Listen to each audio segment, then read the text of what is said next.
No Auto Esporte de hoje, a diferença das gasolinas de alta octanagem na prática. Depois, substituir pela comum e ver se no dinamômetro gera alguma diferença.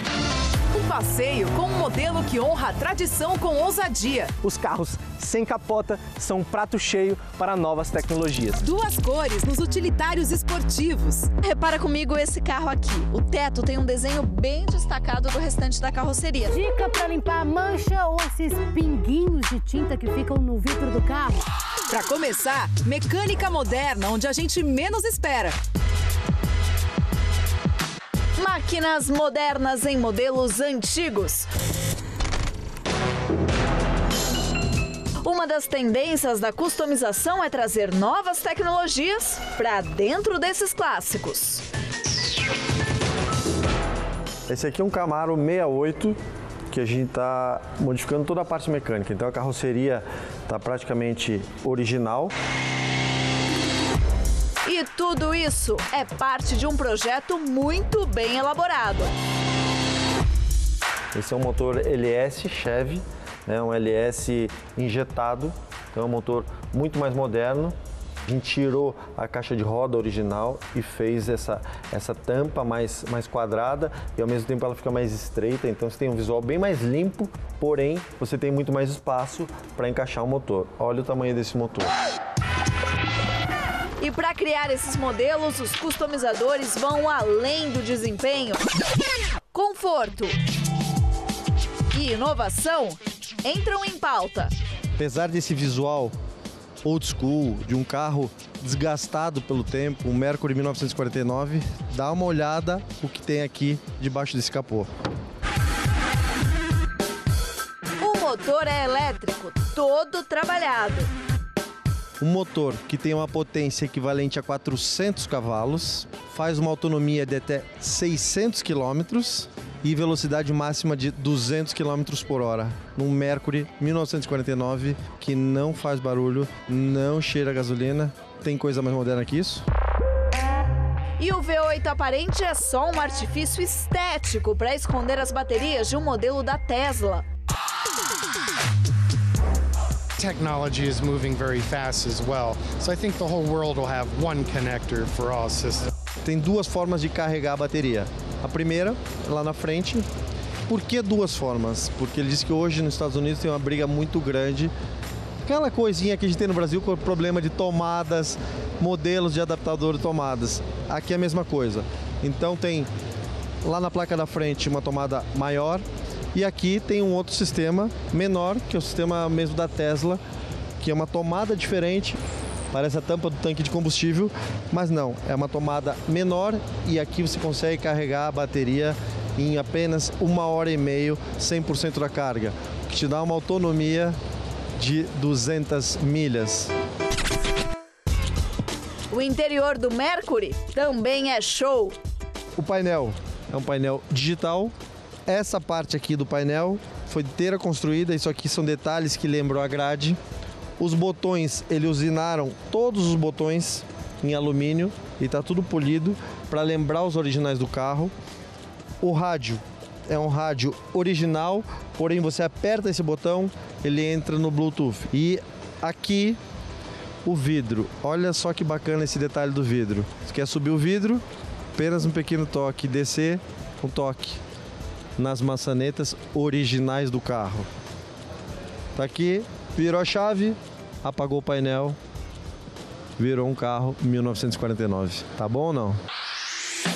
Não, ainda dá para ir além. Temos aqui um Mustang de 1968.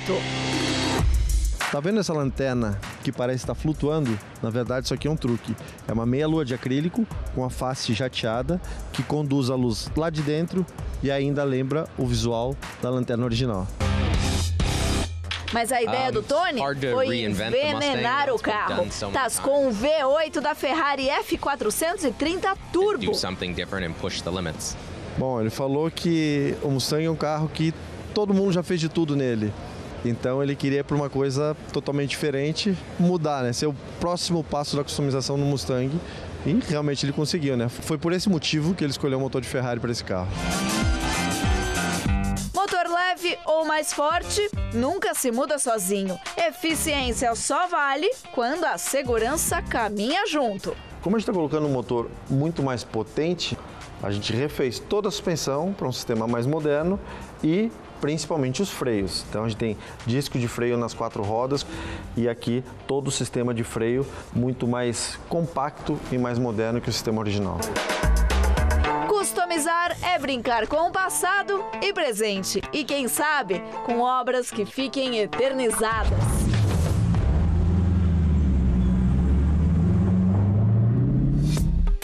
Limpar o vidro do carro parece uma tarefa simples, mas pode dar errado.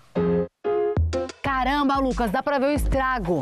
O que você aprontou? Caiu tinta, só vi depois que estava seca, fui limpar com esponja de cozinha e aí a hora que eu enxaguei eu vi que tinha riscado todo o vidro. O primeiro passo, você corta essa esponja e joga fora. Dica pra limpar a mancha ou esses pinguinhos de tinta que ficam no vidro do carro?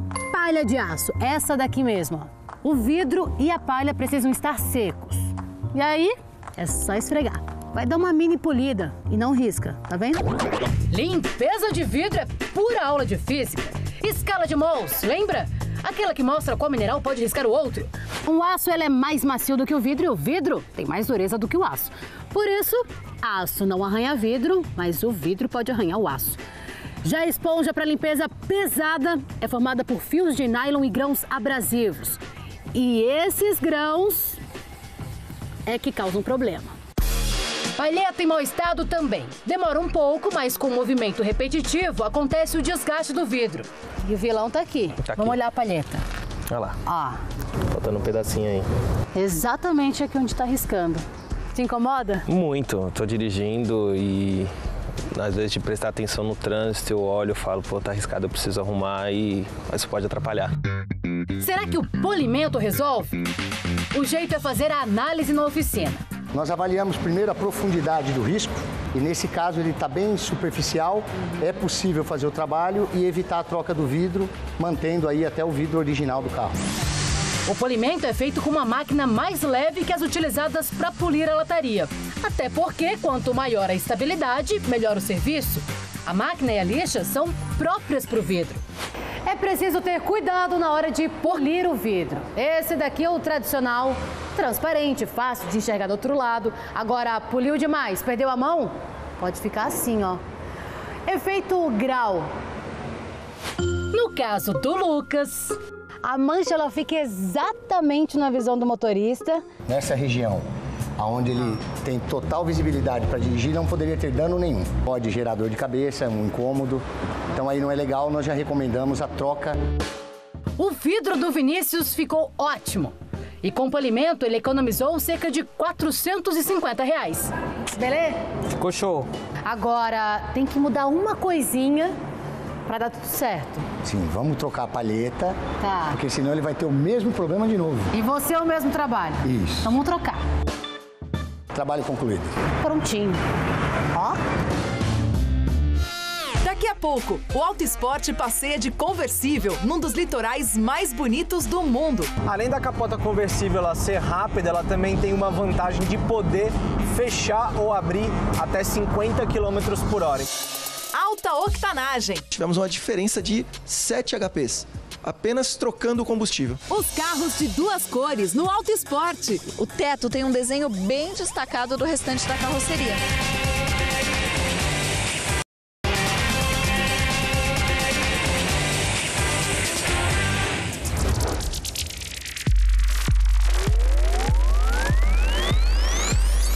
Embaixo, uma cor. Em cima, outra. As 2 cores entraram no radar dos donos de SUVs, de fábrica ou adesivados. E estão deixando as ruas, com tons muito mais alegres, jovens.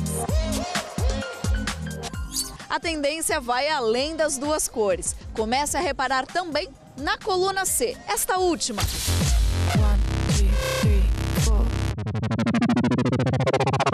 Ela diz muito sobre o design do carro. Agora repara comigo esse carro aqui. O teto tem um desenho bem destacado do restante da carroceria, tanto que tem esse filete preto até separando as cores. Aqui os estilistas decidiram deixar a coluna C da mesma cor do carro e puseram outro filete preto aqui embaixo. Não dá uma sensação de que tem uma terceira janela flutuante aqui? Isso alonga o carro e tira o ar pesado, que é o efeito que dá um carro muito quadrado. Um grande recurso na área do design automotivo é você consegue, por exemplo, passar uma ideia de velocidade, passar uma ideia de força ou de leveza. Dependendo de onde você pinte, você pode apagar o volume do automóvel ou sobressair esse volume, dependendo da cor que você aplique. Outro efeito criado com mais de uma cor. Só um pedacinho da coluna está em vermelho. Isso cria uma sensação de maior inclinação da traseira. E essa busca de sensações é o que os projetistas querem. É muito mais do que somar cores. Em 2011, esse carro já tinha uma divisória para marcar a linha de cintura do modelo. Nós temos o design da carroceria e nós temos também aqui o teto flutuando sobre o carro. Então não é simplesmente ser um carro de duas cores. É a ideia do vidro estar conectado com as colunas. Outros modelos apostaram nessa divisão na linha da cintura para mexer com a percepção de volume dos utilitários esportivos. O custo extra para ter duas cores de fábrica pode chegar a R$3.000. Esse SUV compacto foi lançado em 2016 com 6 combinações possíveis. Hoje, vende cerca de 300 unidades por mês. Esse SUV compacto foi lançado em 2016 com 5 combinações possíveis. Hoje, vende cerca de 300 unidades por mês. Você está propositalmente chamando a atenção para aquela área onde você pintou mais clara. É como se você ganhasse luz ali. Você consegue também essa atribuição de volume, de peso, de tamanho. Você com cores mais escuras, uma percepção de que o produto é menor, e quanto mais claras forem as cores, maior vai ser aparentemente o tamanho do produto. Agora, olha a diferença desse carro aqui para esse aqui. Então, esse carro saiu de fábrica todo bronze, mas veio para a loja e acaba de ter a parte de cima envelopada. Se a gente reparar, a textura é um pouco diferente, também mais fosco. Consegue reparar a diferença aqui para essa outra peça preta de fábrica? Todo dia tem algum carro aqui envelopando, só hoje 2. A SUV é bastante, a maioria. Falo que a maioria e o PCD também, né? Os carros que vêm com isenção, né? Que vêm sem acessório nenhum. E qual que é a cor principal que envelopam? Costuma ser o preto, né? Para envelopar é só deixar o carro um dia na loja. Depois de limpar o teto, eles aplicam a película com uma espátula de feltro e com a ajuda de um soprador térmico, modelam o vinil. O acabamento é feito com dobradura para dentro. Hoje, com a linha PCD e essa moda de customização mais retrô, a tendência é o aerofólio e teto. A parte só do teto é referente a uma linha de carros que saíram com aqueles vidros panorâmicos. Então, para simular um teto de vidro, acabaram colocando esse vinil Black Piano. Envelopar só o teto e a coluna custa em média de R$800 a R$1.000. Dura de 2 a 3 anos. Agora me diz, já vi casos de envelopamento que quando foi tirar, a tinta saiu junto. Um carro repintado, a pintura acaba sendo mais frágil com relação à pintura original. Sai um pouquinho do verniz. Exatamente, a resistência não é a mesma. Para deixar claro, pintura original, sem problema menos algum. risco. Menos risco.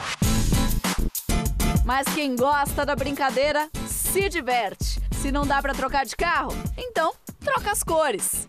Eu quero 2 cores. Eu tive um outro carro como esse, só que o teto já era preto e eu gostei muito. No novo, foi no envelopamento. De todo branco, virou preto e branco. Depois... Por que não continuar? Então aí veio a história do verde. Você sentiu como se você pudesse colocar uma roupa no carro? A sensação é exatamente essa. Eu acho que semana que vem eu já quero mudar. Já tô há 8 meses com esse daqui, já deu tempo já de curtir o verde. Mas atenção ao documento. Quando envelopa só o teto e coluna, nada muda, porque na documentação vai a cor principal do carro. Se envelopar tudo, aí tem que alterar. Agora tá lá, ó, consta cor fantasia.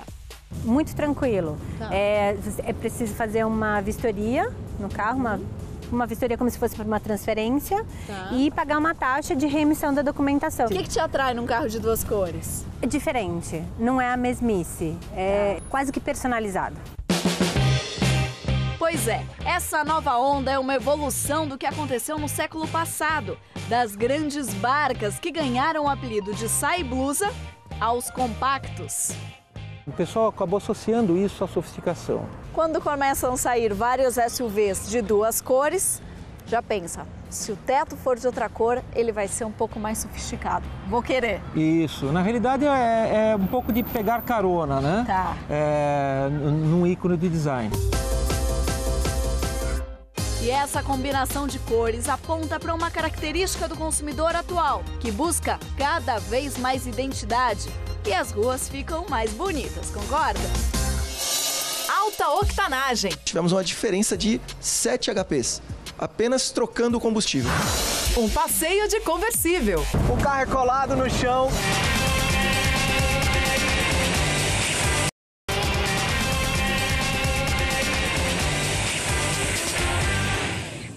Alta octanagem. Na hora de abastecer, Essa é uma grande dúvida que eu sempre tive comigo, né? Será que a alta octanagem vai trazer um rendimento melhor? então vamos fazer alguns testes em carros e motos. Que é uma moto de média e de alta cilindrada, mais um equipamento de medição. A gente vai fazer 2 testes, um de aceleração, outro de retomada. Aqui não vai restar dúvida. Primeiro, vamos entender o que significa um combustível com mais octanagem. O motor ele trabalha basicamente comprimindo uma mistura de ar com combustível. Quanto maior a compressão que ela faz essa mistura, mais rendimento o motor vai ter. E a octanagem indica a capacidade que o combustível tem de aguentar uma compressão maior ou menor. Aí, precisa um casamento adequado entre motores e combustível. Os motores às vezes não estão preparados para essa compressão maior. O volume desse pistão, que ele percorre, tem 1 litro. Se eu comprimir ele numa área que tenha 100 ml, eu vou estar com uma taxa de compressão de 10:1, ou seja, eu comprimi aquela mistura toda numa área 10 vezes menor. A detonação é feita com a faísca da vela e os limites de resistência à detonação são medidos pelo número de octanas. A gasolina comum tem 87 e a Premium pode chegar a 97. A gente vai testar primeiro com a Premium e depois substituir pela comum e ver se no dinamômetro gera alguma diferença. Resposta no gráfico. A linha azul é a gasolina comum. A vermelha, a de alta octanagem. A injeção eletrônica detectou um combustível que não é muito bom, diminuindo assim a potência. E chegamos a um ponto máximo de 50 HPs apenas. Quando a gente trocou o combustível e passou a usar o combustível Premium, a injeção eletrônica não precisa corrigir o avanço de ignição e ele continua estável, chegando até 57 HPs. Logo, tivemos uma diferença de 7 HPs, apenas trocando o combustível. A aceleração no dinamômetro é bem mais radical que o pé do motorista. Tô sentindo no meu pé que eu tô acelerando menos e o carro tá andando um pouco mais. Agora, a situação inversa. Vamos abastecer um esportivo com gasolina comum. Aliás, contrariando o manual do fabricante. Nós temos aí as linhas verdes, que é a gasolina Premium. Começou a potência um pouquinho acima do que seria normal. A hora que a injeção identificou que estava fora dos parâmetros dela, ela foi lá e modificou o que tinha que modificar. E aqui a gente vê muito nítido ela passando para baixo da outra linha e vindo com menos potência e menos torque. E se ela não faz isso?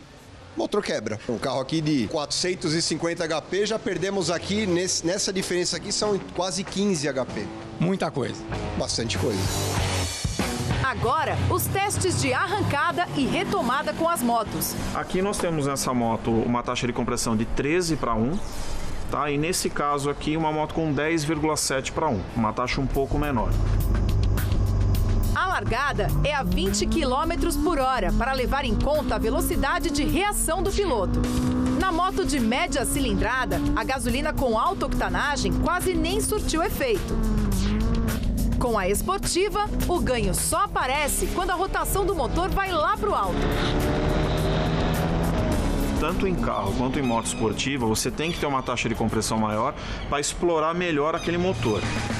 Nas retomadas, a moto de média cilindrada ficou só menos de meio segundo mais rápida com a gasolina premium. E por que no nosso teste fica meio padrão em relação à performance? Especificamente, a calibração dessas motos, elas são reguladas já pela fábrica com essa gasolina padrão, que é uma gasolina comum. Nas motos, a vantagem está na redução de custos de manutenção. A Premium preserva mais as peças. Regular o motor para aquele poder de octanagem maior, a diferença é muito grande. Em dinamômetro, quanto que isso representa? Olha, dependendo do motor, de 6 a 10 cavalos até de diferença, só em acerto de injeção. O preço da gasolina de alta octanagem fica cerca de 30% acima da comum. A gasolina de alta octanagem ela é melhor para o motor. O desafio está em nós produzirmos uma gasolina de alta octanagem barata. Aí entra o álcool. O álcool tem uma grande vantagem. O álcool tem uma octanagem muito alta. E na hora que você mistura isso na gasolina, você consegue ter uma mistura de alta octanagem. Ou seja, você consegue ter uma gasolina que tem uma octanagem boa. A gente está na costa da Grécia. E olha só, vamos passar por um túnel, dá até para escutar o barulho.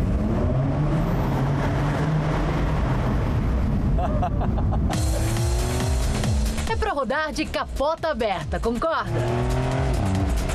Essa é a versão cabriolé do novo Porsche 911. O nome cabriolé vem da época das charretes.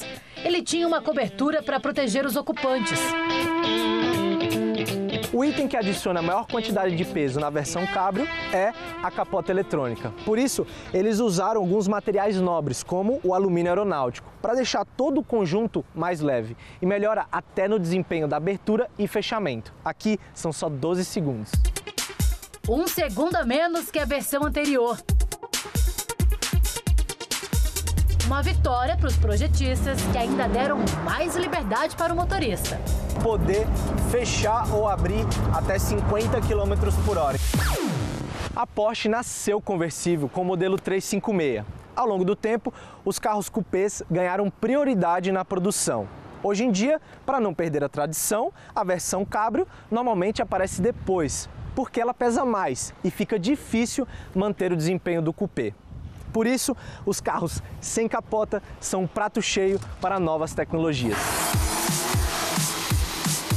Normalmente os carros conversíveis não têm a coluna B, aquela que vai aqui. Por isso, perdem rigidez no chassi. Para ganhar de volta, os engenheiros fazem vários reforços aqui embaixo.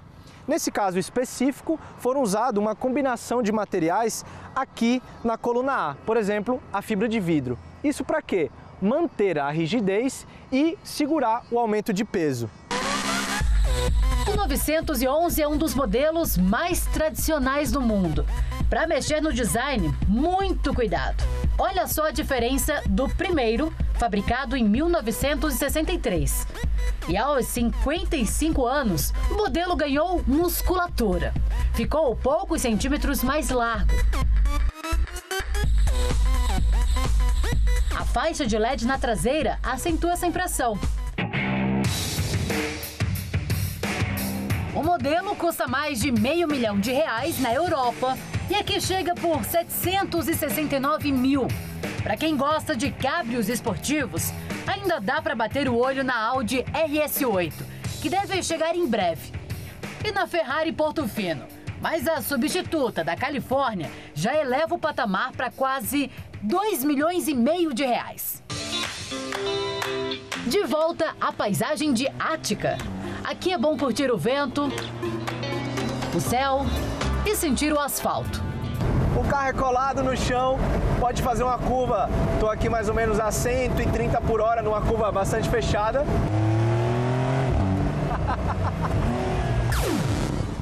Essa versão tem tração nas 4 rodas, o que ajuda. mas tem outras só com tração traseira. Eles melhoraram colocando um câmbio de 8 marchas, ou seja, a gente tem 6 bem escalonadas para dar dinamismo e performance para o carro e outras 2 prolongadas que eles chamam para atingir uma velocidade de 306 km por hora. É um foguetinho conversível. Além disso, a gente tem um motor turbo de 450 cavalos. Quando a gente acelera, a gente cola realmente as costas no banco. E acende aqui, ó, o sorriso. Ah! Com essa paisagem e sem capota, é mesmo para rir à toa. Um bom domingo para você. Tchau, tchau.